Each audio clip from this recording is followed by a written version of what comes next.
আপনি কি জানেন আমাদের এই শরীরের ভিতর আছে এক অদৃশ্য ঘড়ি, যে ঘড়িটা আমাদের বলে দেয় আমাদের কখন ঘুমাতে হবে, আবার কখন জাগতে হবে, আবার কখন আমরা কোন কাজে বেশি ফোকাসড হব সেটিও আমাদেরকে মনে করিয়ে দেয়। চলুন আজকে আমরা এই অদৃশ্য ঘড়ির ব্যাপারে জানি। প্রস্তুত তো?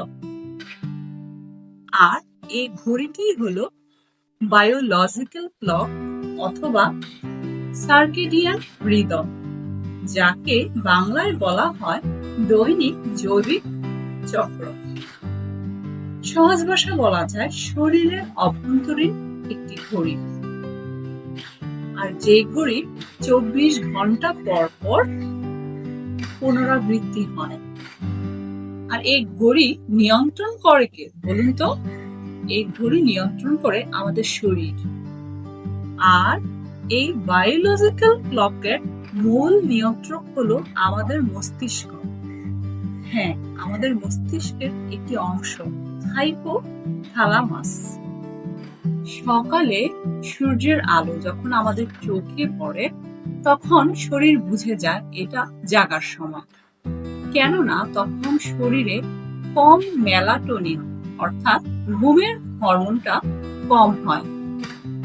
আর রাতে অন্ধকারে এই মেলাটোনিন বাড়ে, যার ফলে আমরা ঘুম পেতে শুরু করি। শুধু কি ঘুমেই এই ক্লক নিয়ন্ত্রণ করে? না, একদমই ভুল।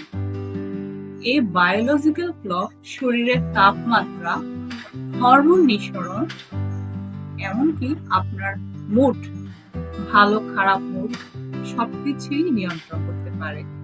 যদি আপনি রাত জেগে থাকেন তাহলে এই বায়োলজিক্যাল ক্লকের কি হবে? ফলাফল কি হতে পারে এই বায়োলজিক্যাল ক্লকের? ক্লান্তি, স্ট্রেস, মনোযোগ কমে যাওয়া, এমনকি অসুস্থতার ঝুঁকি, এই সবকিছুই হতে পারে। বলতে পারেন আপনার এই বায়োলজিক্যাল ক্লকের ব্যাটারি হলো আপনার ঘুম, খাওয়া। তাই আপনার শরীর ঠিক রাখতে চাইলে আপনার এই বায়োলজিক্যাল ক্লক ঠিকঠাক মতো যাতে কাজ করে সেজন্য আপনাকে নিয়মিত 7 থেকে 8 ঘন্টা ঘুম এমনকি বিশ্রামের দরকার। তাই বন্ধুরা, সুস্থ থাকতে চাইলে একই সময়ে ঘুম, একই সময়ে জাগার অভ্যেস গড়ে তুলুন। আর তাহলে আপনার এই বায়োলজিক্যাল ক্লক ভালো থাকবে, আপনি ফিট থাকবেন, আর থাকবেন এনার্জেটিক, আর আরো বেশি ফোকাসড। আজ এখানে শেষ করছি।